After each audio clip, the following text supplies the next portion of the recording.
Hi guys, we're back for chapter 6 of The Unicorn and the Barn. I raced up the ridge, stopping to catch my breath at the top. Dad's car was still in the driveway, so maybe I was back in time. I ran down to the house. Just as I reached for the screen door to the kitchen, Steve opened it up. "Where have you been, dweeb?" "Working." "Oh yeah, the animal thing." "Might want to change your clothes," he said.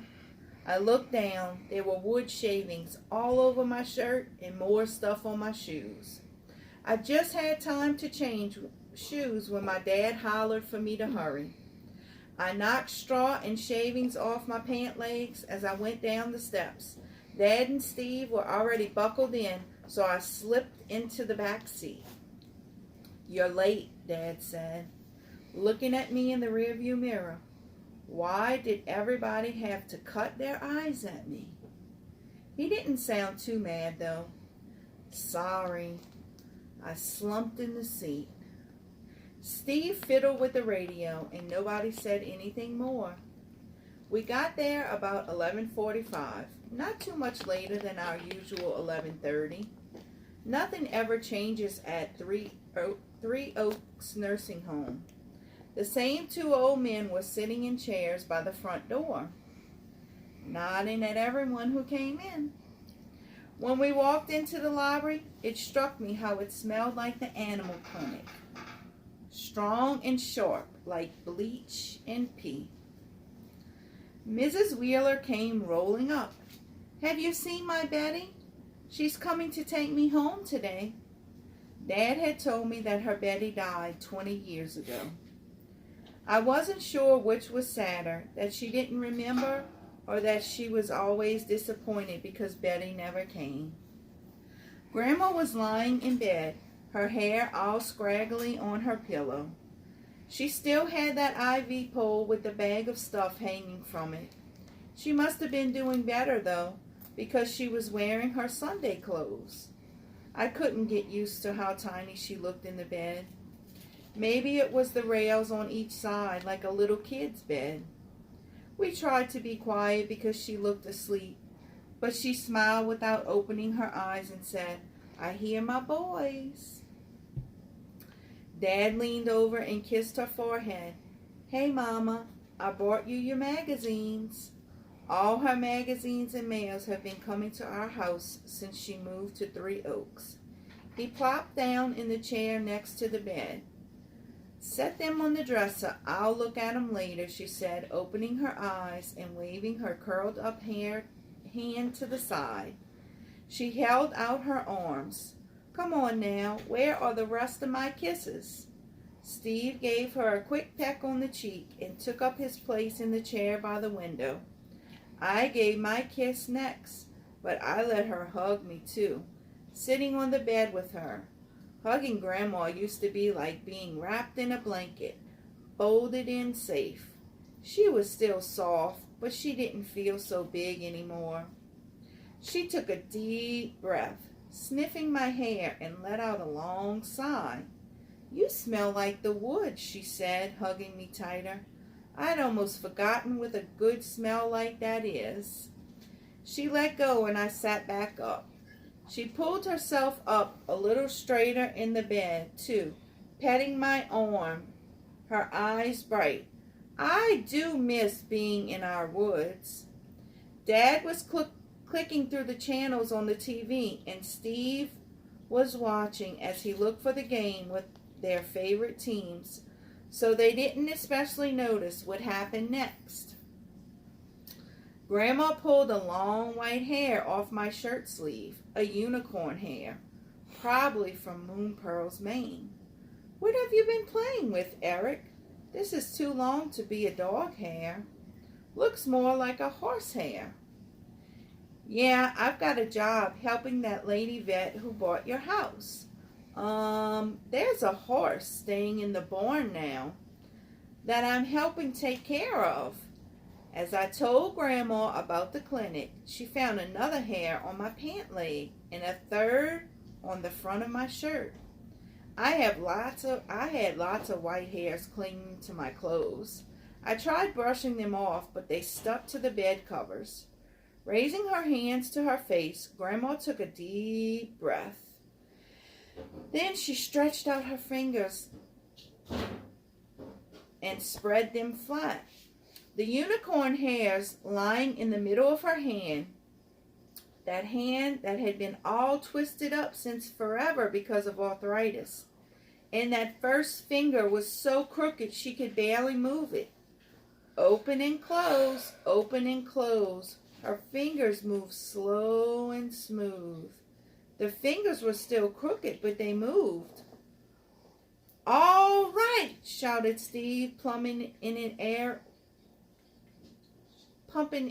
with his fist. "Did you see that?" At first I thought he meant Grandma's hand, but he was too busy looking at the TV and not at us. "Right into the stands," said Dad. "Sweet.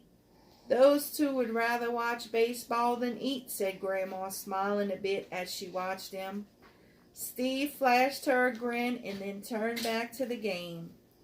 Well, it was the beginning of the World Series. Grandma looked at me and then carefully brushed the unicorn hairs into a little dish on her bedside table that held bobby pins and safety pins. "I'll just keep these," she whispered, "to remind me of my favorite blue-eyed grandbaby." She called me that since I was little. My eyes were blue, but Steve's were brown. I picked another hair off my pant leg and added it to the pile. She patted my hand. "Speaking of eating, I do believe it's dinner time," Grandma said in a loud voice. "Jimmy, help your old mother into that chair." "Sure, Mom," said Dad, coming around the side of the bed. He helped her with the covers and eased her feet over the side. I hopped off the bed and rolled the wheelchair out of the corner. I was excited. Grandma hadn't been out of the bed when we were there in a long time. She usually said she was too tired. I positioned the wheelchair next to the bed. She put her hands around Dad's neck and he leaned back, lifting her off the bed and swinging her towards the chair. One leg was still sort of twisted up from when she'd had that stroke. I scooted the wheelchair up under her and she settled down into the seat. She motioned for her hairbrush. I handed it to her and she primped for a bit, swinging her right foot back and forth. "Okay, boys, let's roll."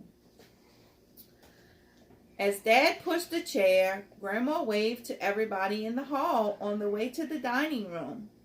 I pulled the ivy pole alongside them, Steve shuffling beside us. We found a table where we could all sit together.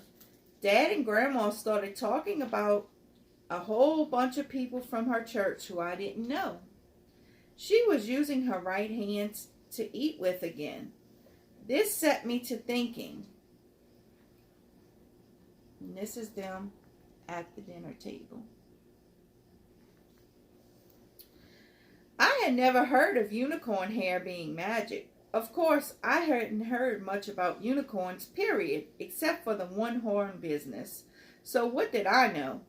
Steve nudged my foot with his under the table. "Check it out," he whispered, nodding in the direction of the girl bringing the tray.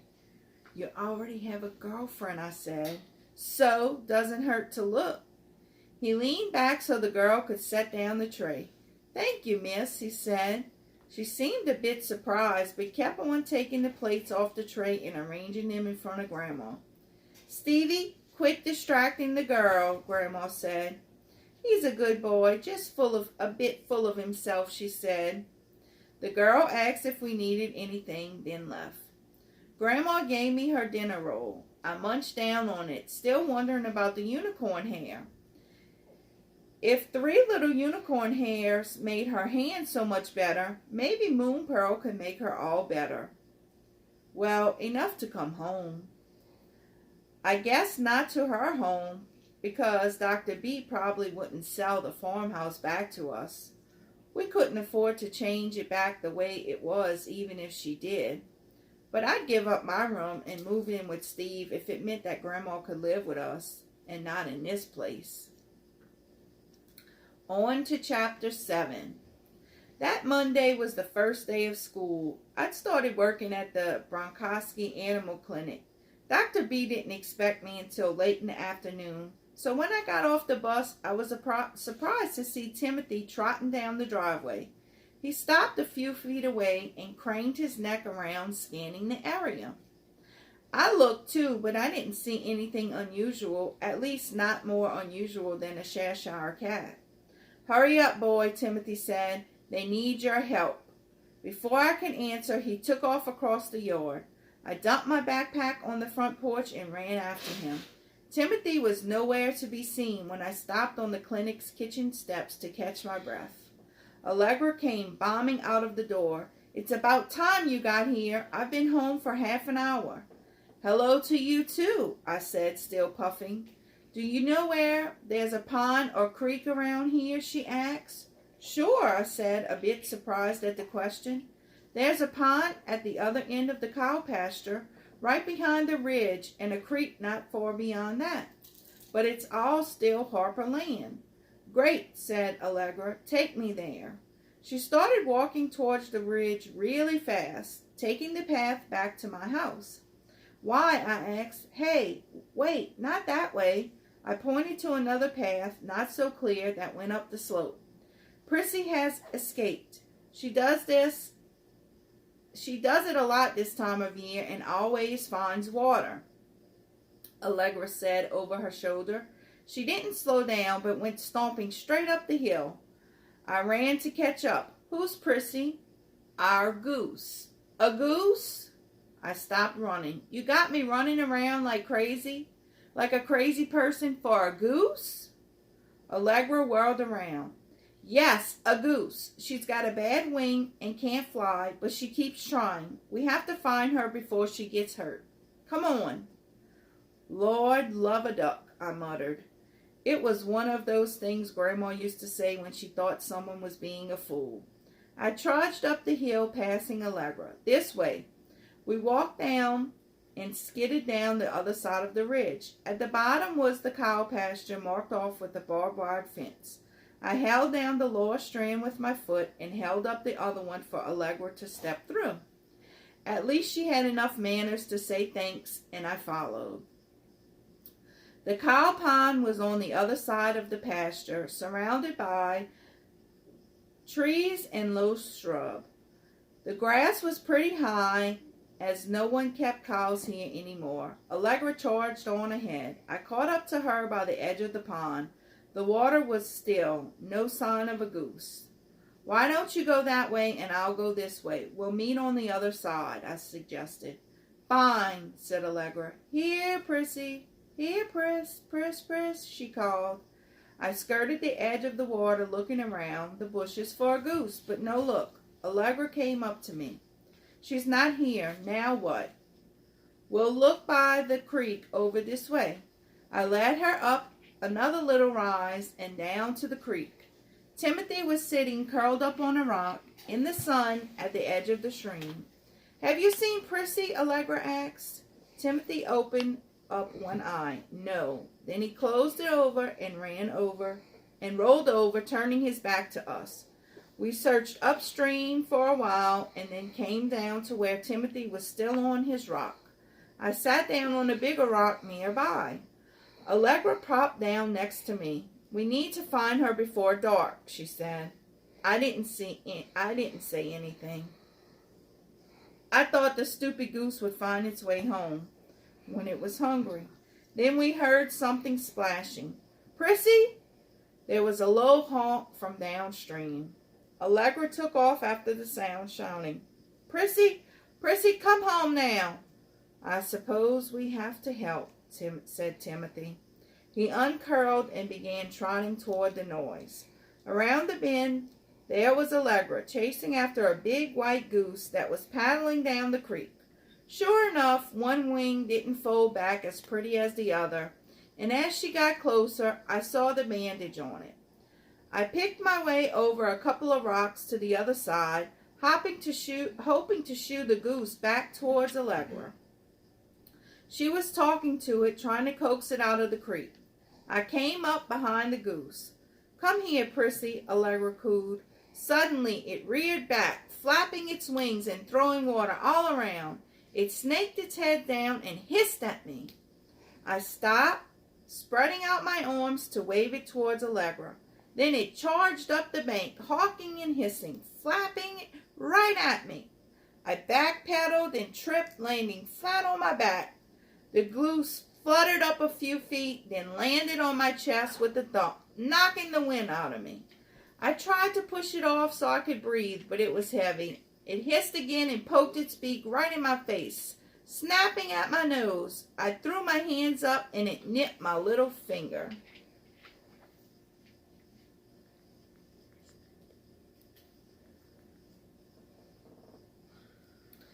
"Prissy, stop that," Allegra yelled. The goose hissed at me, turning around on my stomach, lifting and placing one foot, then the other. It felt like getting punched. How could something that size hurt so much? It circled one more time and poked its wet, straggly tail towards my face. Then it hunkered down and made a grunting noise. Something warm and wet pressed on my stomach. The goose gave a big hump and hopped off me to the side. I looked down and saw that a goose had laid a big egg on me. A big, fat, shiny, golden goose egg. And that, my friends, is the end of chapter 7. I'll be back soon with chapter 8. Bye.